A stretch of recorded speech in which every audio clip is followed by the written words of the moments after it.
Janice is someone who's very passionate about governance and politics. Can you speak some Luganda? Jebaleko Janice. Bassebone bannyabo tubaaniriza ku young and branded olunaku olwaleero tugenda kwogera ku bintu bingi nnyo. Subscribe kigambo subscribe kimanyi mu Luganda. So this social media thing is very interesting because now people are like, can I be your friend? Can I be your friend? Because they see me on TikTok, they think I have connections. It's okay to put yourself out there, but also acknowledge that there are so many people out there trying to exploit you. So many people looking at you and saying, we could get something out of this person. I think for me, thank God, all my friends are overachievers. Yeah. So other people's metric of success is not my metric of success because I have friends whose success blows my mind. Yeah.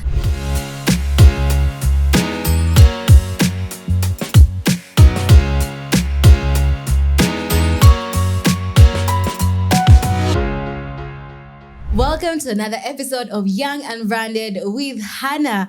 Here we talk about all things creativity, purpose, and owning your brand as a young person.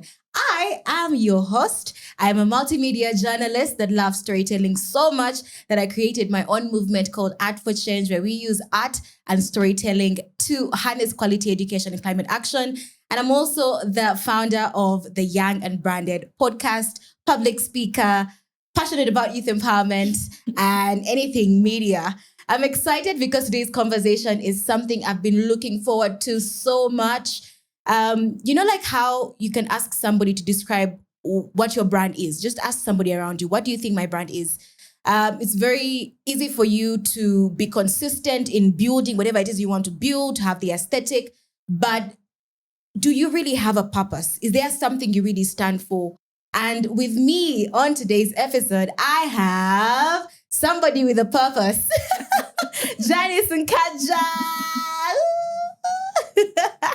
Welcome to the show, Janice. Thank you so much for coming. Thank you for having me. I'm super excited to be here. Yeah, we talked about you being on the podcast last year. Yes. And then God said, no, it's going to happen when she's in the country. So I was like, thank you, God. Thank you so much. And Janice, away from just what social media knows you for, who is Janice? Janice is someone who's very passionate about governance and politics. I think from social media, you know that. But I guess the problem with social media is that you frame me as a TikToker.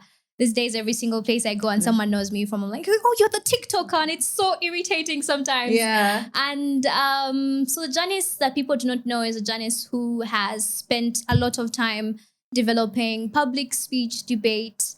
I am very passionate about governance and politics, currently pursuing a degree in international law. And hopefully I will be on the decision-making table. So I want to move away from the place of the spectating crowd to the space of the people who actually make the decision. Yeah. And that's what my goal is in life. And those are the spaces I want to be in. I am a young UN youth delegate for Uganda. I've been able to represent Uganda at very many global stages. Yeah. And so I'm not speaking from a banter point of view, but from a very experienced point of view as well. Yeah. And I think I like food. I like food. I'm a person who likes food. What's your favorite food? Rolex. We were eating it a while back in the studio. We actually had Rolex before we got into this to go to the studio. But one thing that really struck me to you and the kind of brand you're building online and offline was the fact that you really push the narrative of making policy as understandable as possible. I rarely see people trying to do that, especially for Africans. And I was really quite amazed by the work you're doing. When did you realize that this is actually something you care about? Policy, law, Africa. How did you realize that this is actually what I care about? I think it all started when I attended the African Leadership Academy. It's this institution in South Africa that talks about developing the next generation of African leaders. Yeah. And it was here that I was first, of course, given the theme of the school, we are exposed to a lot of African studies, talking about African politics and all those things. But I was also introduced to, I had to do an international relations class in this particular place, whereby I was introduced to the UN system, Model African Union. I even had to I was in the organization committee that hosted the African Model Union, ALA. And that was such an incredible experience. And from then I knew this is where I want to be. Because I could see how governance, policy, structure, diplomacy shapes the lives of everyone. It later informed my current academic path, which is international law. And I guess that's where this whole thing started from. Yeah. Were you always this bold, Janice? Because I see how passionately you speak up on policy in Africa. Has your voice always been this bold from the get-go? Like, where did it like really come from? Like, how did the whole process? You talked about debate. Yeah. How did that play a role?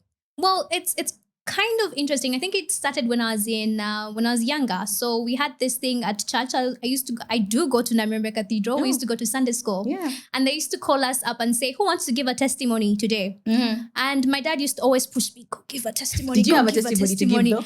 I don't think at that point I did, but my dad always pushed me to go up front and give a testimony. I strongly believe that's where it all started, because then every Sunday after that, I used to muster up courage and go up and give a testimony. So I think it all starts from my parents pushing me out there to put myself out there. But it has also been like largely influenced by so many other things. I've been active in debate and public speech. I went to King's College Budhealth for my O-levels. And so throughout my time there, the debate club played a very huge fundamental role in helping me shape this skill, but also wax it better. Yeah. Did you participate in the NDCs, the national? Yes, I did. Yeah. We need to put the picture. There's a picture that the page has posted. You saw that picture that had like so many small faces of people. Yeah. And I saw your face there. I saw my face there. There was Yada. There were so many people in the space. That was really cool. Yeah. So that is when you started to grow this skill of yours. But you decided to not just accept this as a path of life, but you also decided to make it as public as possible. So what moment was that where you said, listen, I'm going to take this purpose publicly, like, okay, I'm starting the public journey of building and standing for something? I don't think there was a specific date or time that started. I think it just organically started, because I remember I was watching a TikTok of this creator was called Jukira by then. Oh, I know Jukira. Yeah, she used to create all this content about governance and politics. And I shared with one of my friends. One of her friends, in fact, shared her TikTok with me. It's like, because I used to do this thing whereby if there's something political that was happening, I used to rant about it on my WhatsApp status. And my friends were like, no, please stop. Take this to TikTok. And I was like, and then that person sent me that account. It's like, you could actually, because by then TikTok was a platform where people just dance and do all these strange challenges. And I was like, is that really a place for me? But then when they shared that platform and people like that kind of content, I was like, okay, cool. At the beginning, it was just me giving my raw thoughts. So from like feminism to the most random things that were really bothering my thought process at the time. Yeah.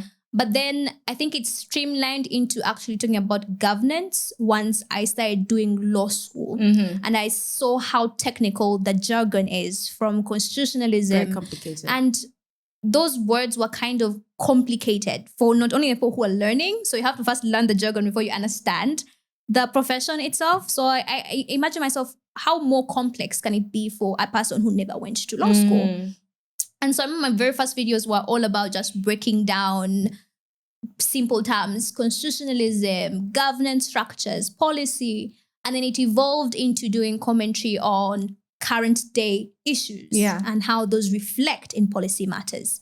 So that's how it grew. And I think now I have a more streamlined framework of how I relate academia to current day policy issues. Let's talk about your creator journey, especially in the space, because that's how also I personally got to know you. And then I got into understanding the kind of work you do, you know, where you've been and how you've, you know, created this entire policy CV. So what was your first video like? What was the first video you made? Do you remember in regards to this? I don't remember quite. I remember the first video I made. It was talking about something we were talking about before the podcast started. Yeah. The fact that when you speak English a certain way, people assume that you do not speak Luganda. And this one is very interesting because you see how I pronounce the word assume? Yes.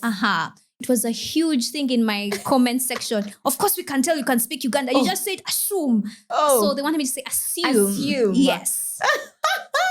That was my very first video. I remember it triggered me because I started fighting with people in the comments.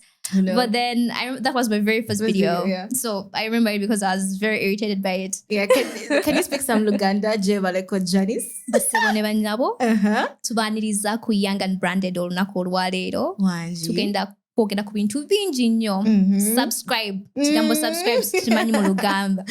Subscribe to ku YouTube channel ya Folwalero. Yeah. I want us to talk about one of the most viral videos that you made that went global. I mean, Elon Musk was posting you. It was everywhere. You made a video about USAID and how they had withdrawn funding from Africa. How did you feel in that moment when your video was being shared internationally? Was it the video that actually got you onto American TV? Yes. That was actually, oh my God. Yes. I need to hear all about this. Originally, I just posted it on TikTok, talking about how it's important for governments to move away from aid dependency, given that if a donor withdraws this kind of money, lives are being affected. Yeah. It was simple as that. A little bit more, with more flair, more drama, of course. It didn't really go as viral on TikTok. Yeah. They moved it from TikTok and put it on X. Then that's where it gained traction. And then after that, Fox News reached out to me because I linked my email in my LinkedIn. Yes. That's why you should put your emails in your social media in case you want important people to reach out to you. But even your Instagram, you do have your email. Yeah, I should add mine. I should add mine. Yeah. Yeah. Branding tip number 1. So they reached out to me. In fact, they first texted me on LinkedIn, but I almost never open LinkedIn unless I have to post. But then they emailed me because I had my email in my bio. Yeah. At first, I thought it was a joke, honestly speaking, until she was very serious about it. Then so I first responded. In fact, at that time, I told my roommate, hey, look at this email. I was like, just respond. So I did respond. Shout out to Alliance for actually pushing me to respond because I was going to just ignore it. And then I responded. She's like, okay, cool. We want you on tonight. That exact same day. Woo! And I was like, oh, tonight? Yeah, sure. We waited. I went to school like any other day because I think in the US, we're 7 hours apart or something. So it was around 11 p.m. my time and I don't know, 8 their time. I get onto this Fox News. They ask questions. I respond to the questions. The video is publicly available. If you want, you could go look at it.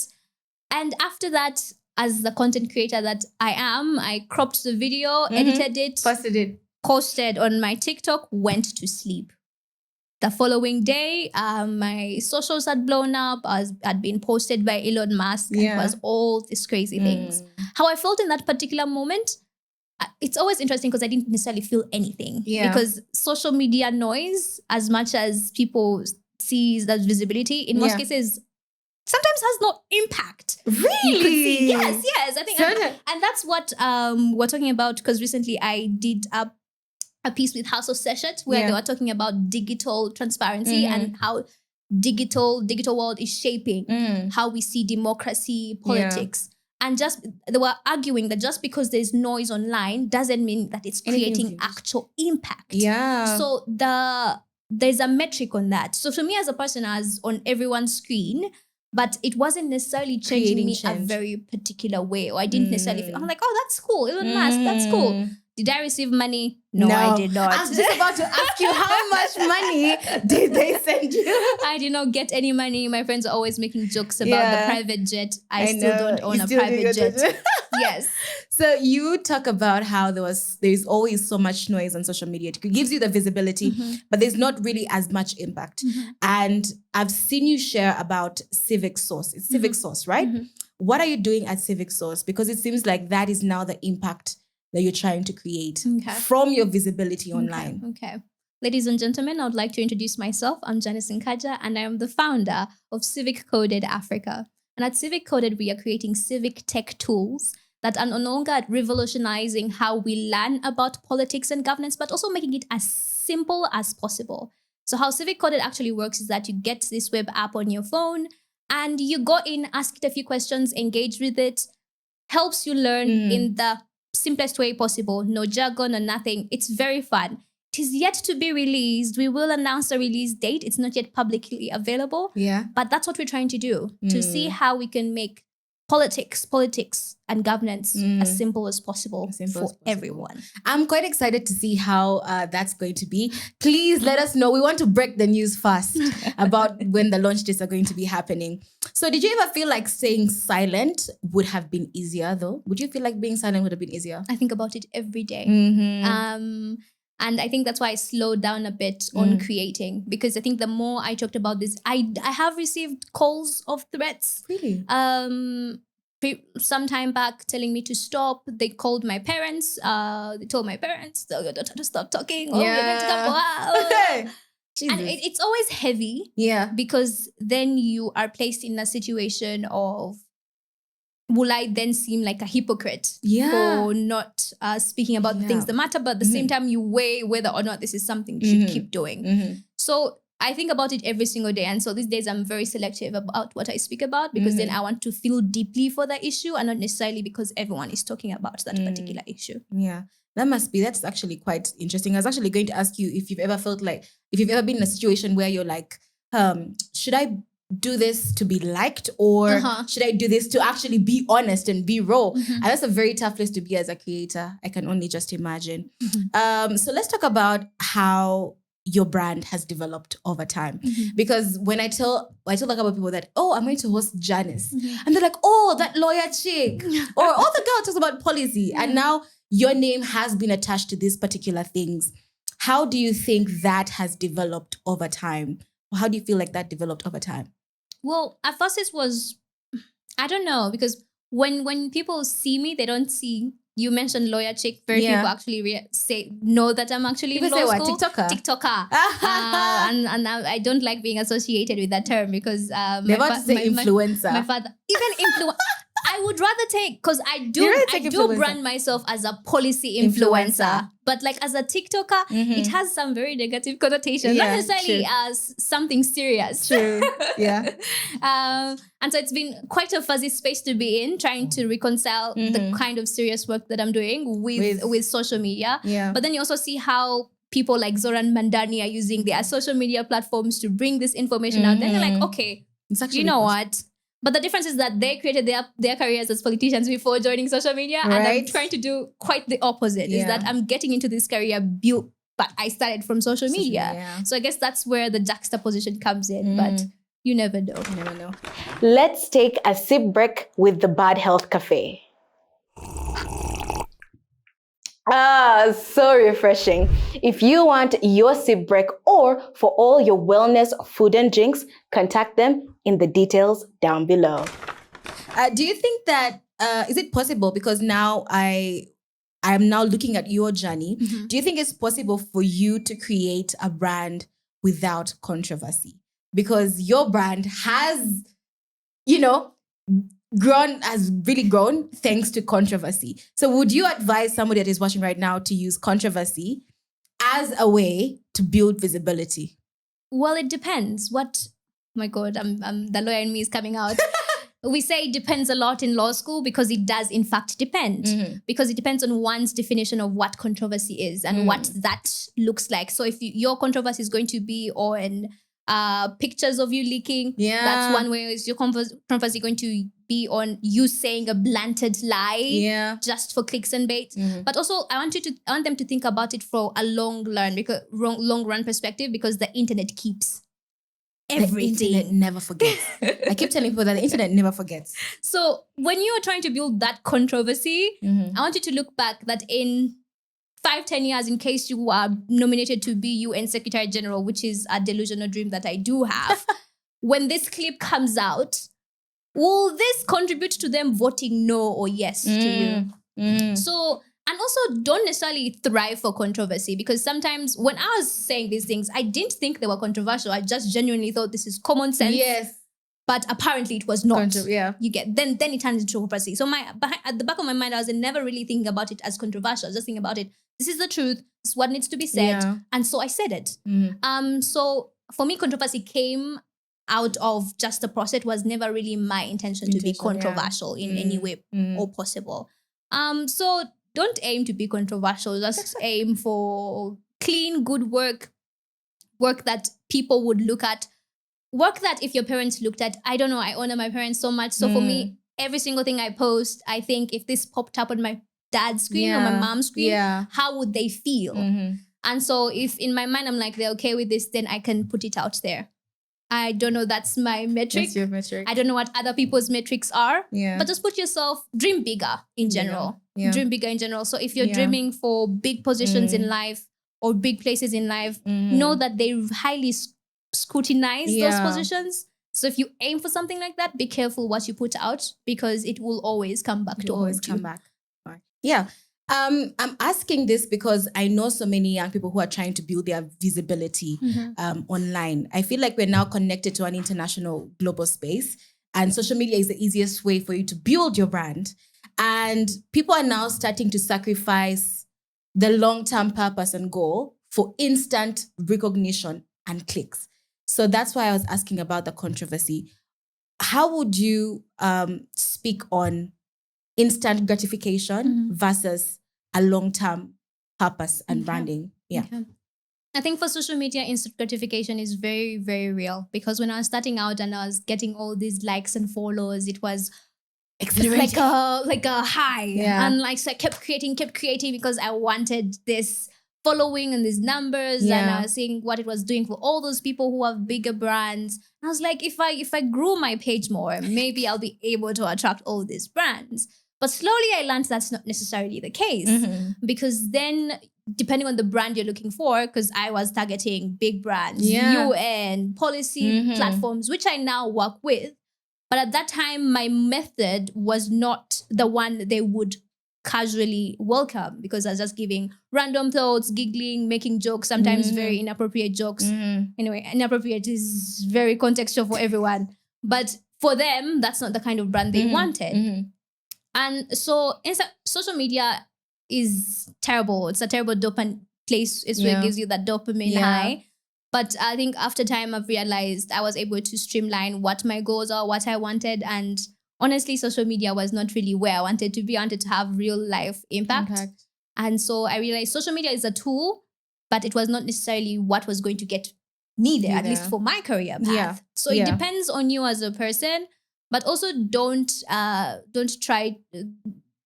The joke is always making fast money will make you crash or something like that. It's the same with social media. It's the same with every career. I guess it's okay to put yourself out there, but also acknowledge that there are so many people out there trying to exploit you. So people looking at you and saying, we could get something out of this person. So as you go on to this journey of trying to build a brand for yourself, you should also acknowledge the fact that everything happens in its own timing.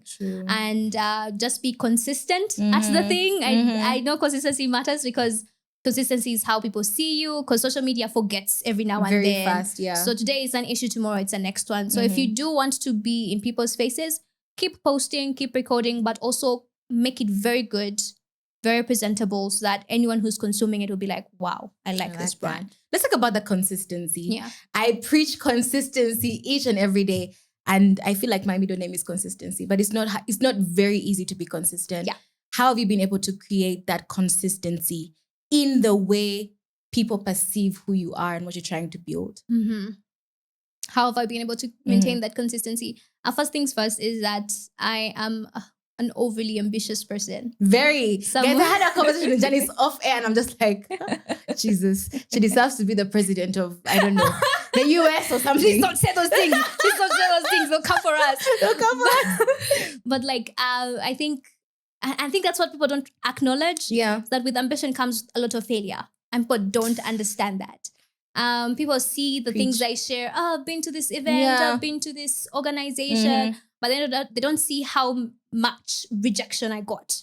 My email, if you type the word rejection, we regret, unfortunately, so many things pop up.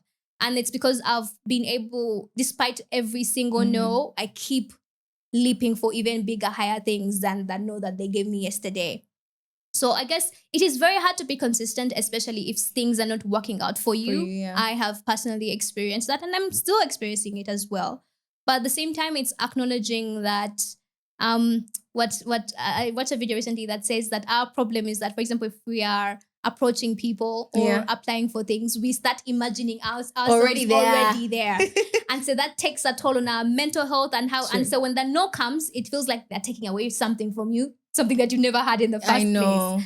So I think it's getting to a place of you're doing this thing, but then don't put all your baskets in that thing. Yeah. And also don't put your whole being in that thing. Try this, try that. I do gigs, I do content, I do law school, I'm starting a tech startup. Do everything within your power and capacity. Yeah. Because you really never know where your door opens. You really never know what's going to happen. Yeah. Actually, just last month, I was in the next Big Voice competition.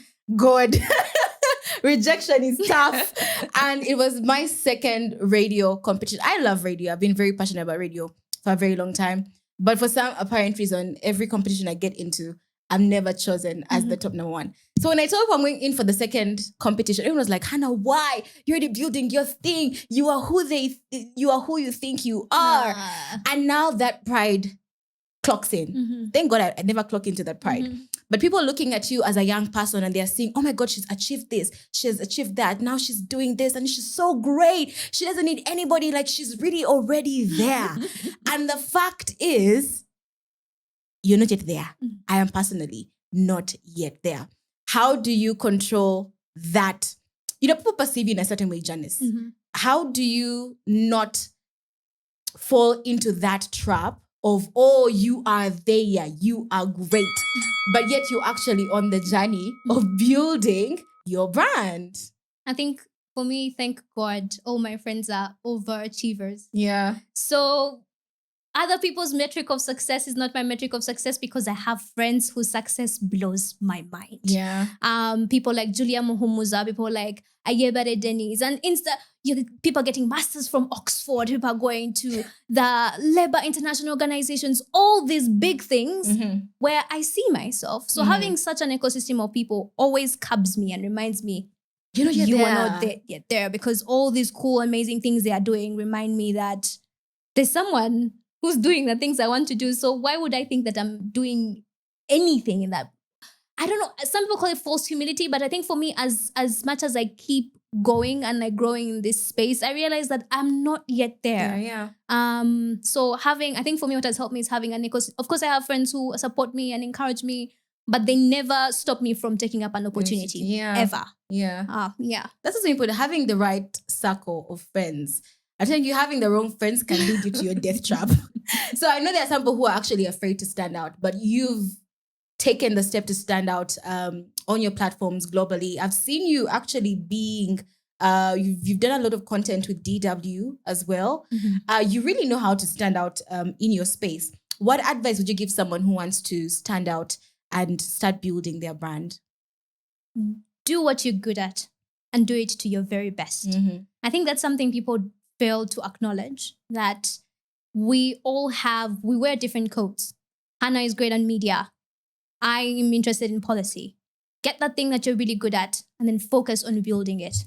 What we often do is that we want to pull ourselves in multiple directions and sometimes we fail to see the picture. And so to me, I would advise them to stay consistent because it's very important, but also don't give up on your dreams. Expose yourself, stretch yourself, putting yourself in positions whereby you would not be deserving. You'll not be the pick because you really never know. And the worst they can say is no. And if they do say no, nothing changes about you. But they could say yes. They could say yes. They could say yes. Yeah. How did you get into working with DW? How were you able to like collaborate with such a big platform?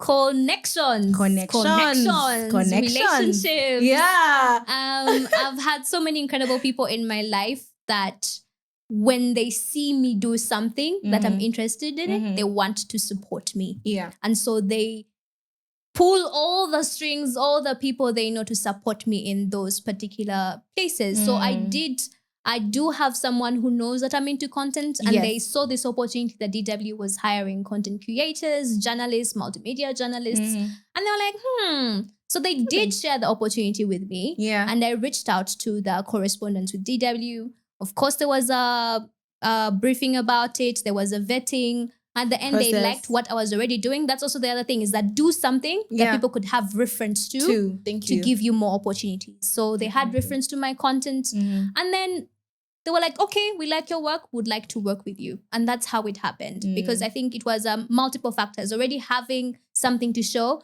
but also having people in your life who are willing to pull those strings for you. Definitely. And showing them that you're actually passionate about it. Thank you. So that when the opportunity comes, you're the first person to pop up in their mind. Yeah, definitely. As a journalist, when I was studying my journalism and being on DW was actually a dream. The 77, everybody wanted to be part of that. So when I saw you there, I was like, oh my God, go Janice, go. But let's talk about relationships, because also relationships are very important. Building relationships with people. People have a narrative that you should only build relationships with people who are better than you, right? Okay. Those who are bigger than you, the CEOs, the EDs, and then they low-key ignore those that are in their circle, and then those who apparently are below them. Okay. What does your networking process look like? How do you build relationships? That's a very interesting question, because I really don't know how to answer that. I think for me, all the opportunities that really made me stand out, our friends shared them. For me going to ALA, it was one of my friends who texted me. He's like, hey, Janice, this looks like a good fit. They sent me the link. Yeah. That's how I got to learn about ALA. To my opportunity at the UN, someone was like, hey, my friend went to this thing. You should look into it. They sent the link. So it was never about big... People think I have connections. Yeah. So they think I know big people or something like that, which I have gotten to access over time. Yeah. But all the opportunities that put me in those spaces were from people who knew me personally, and they just saw something, thought about me, and shared it with me.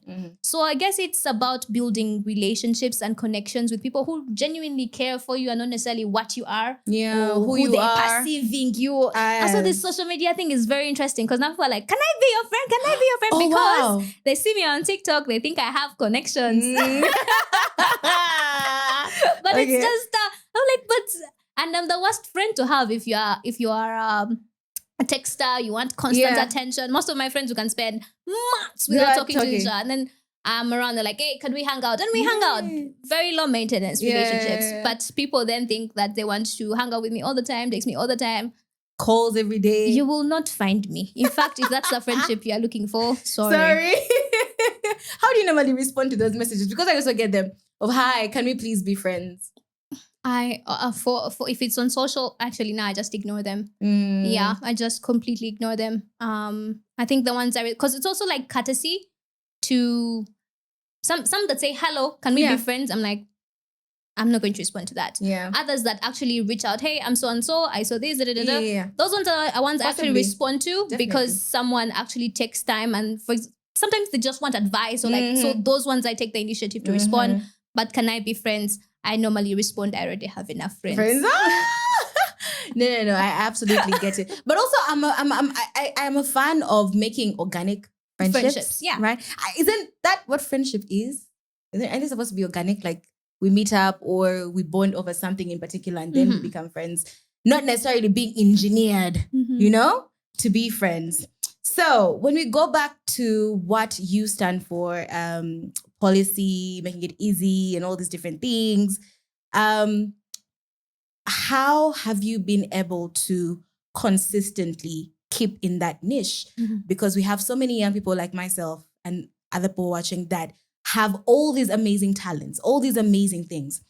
But for you to understand that this is actually my purpose and what I'm going to primarily stand for is a very big challenge, Janice.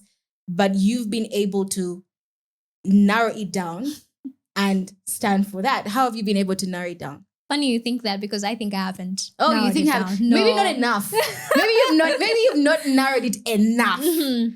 But I have okay, I see what you mean. I guess it happened over time, because I did have a podcast called Janice on the Mic, something that I was working on since I was started during COVID, when I was so idle, and started hosting people who were really intrigued me via phone calls and recorded the phone calls. But then I had to stop Janice on the Mic because it was becoming a little bit too strenuous for me. I was building all these other things with school, and I realized, am I trying to be a journalist? No.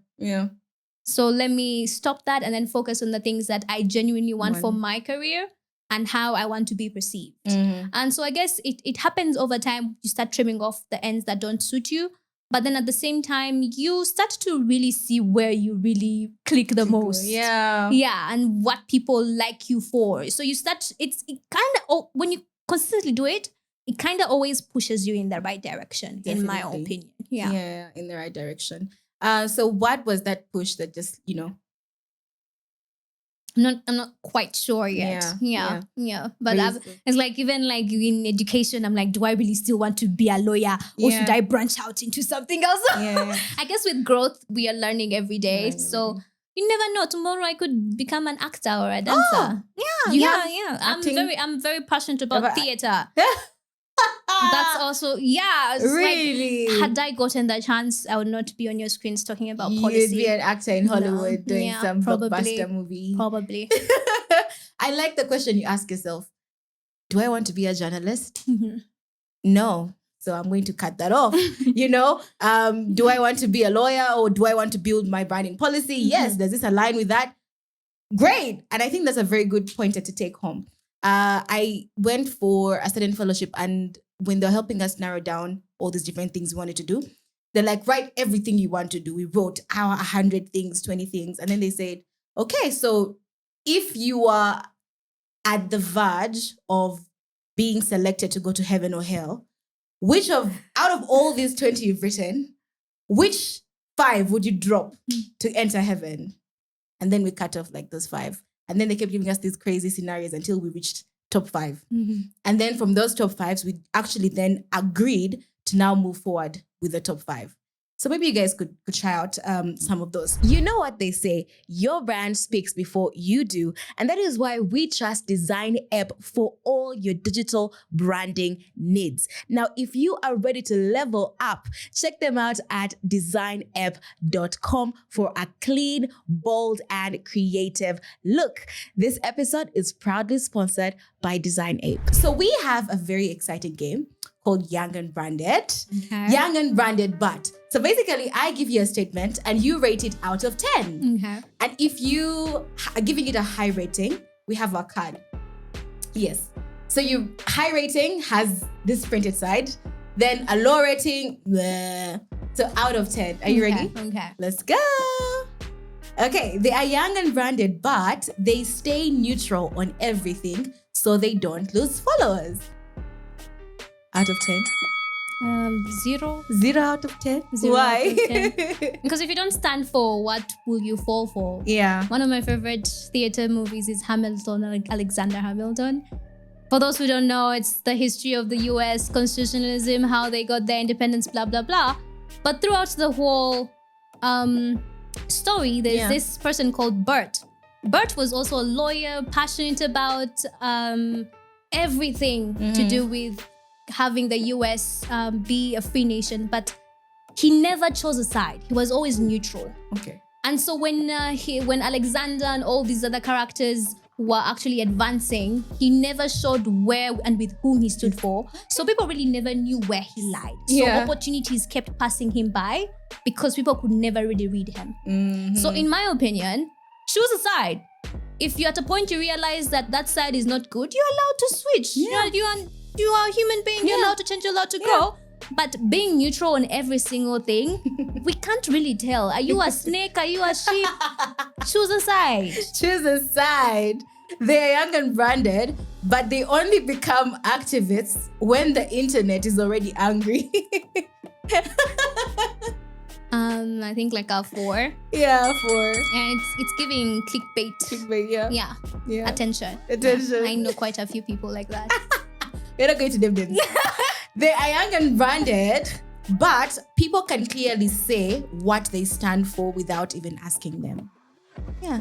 Super 9.5. 9.5. Yeah. Why? Because it's very difficult to create an image of people that sticks with them without you having an image that you want. For example, I'm constantly contending with the title TikToker. Yeah. But I want to reach to a point whereby someone can mention that I'm into this kind of policy, into maybe development policy. She does this, until I create that image in the people's minds and scrap away the TikToker bit. then I'll be content with how people see me. Okay, they are young and branded, but they think having an opinion is the same as having impact. 5.5. 5.5. Because you could have an opinion, but it depends on how you use that opinion. Yeah. Also, impact looks differently, because if your opinion is going to impact policy making, we saw how the whole sovereignty bill came in and all these opinions came in. Yeah. They had to scrap some provisions on because people gave an opinion. Definitely. Right? So it depends on how that opinion shapes reality, in my opinion.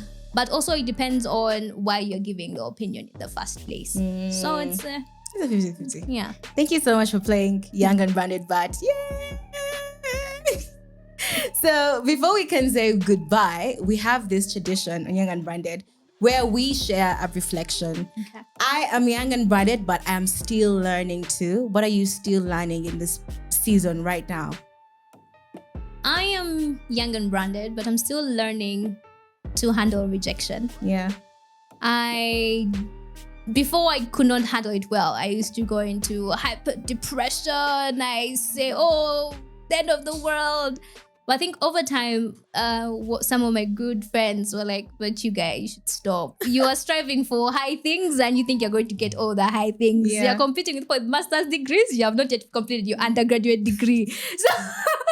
So they were like, also use some realism. I have those friends who tell you things point blank. No, they don't care about your feelings. No sugarcoating. Nothing. And I think it's good to have such people in my life because then they ground me in understanding that I cannot necessarily always have everything I want, because you either work for it or it's given to you or you fight for it. Yeah.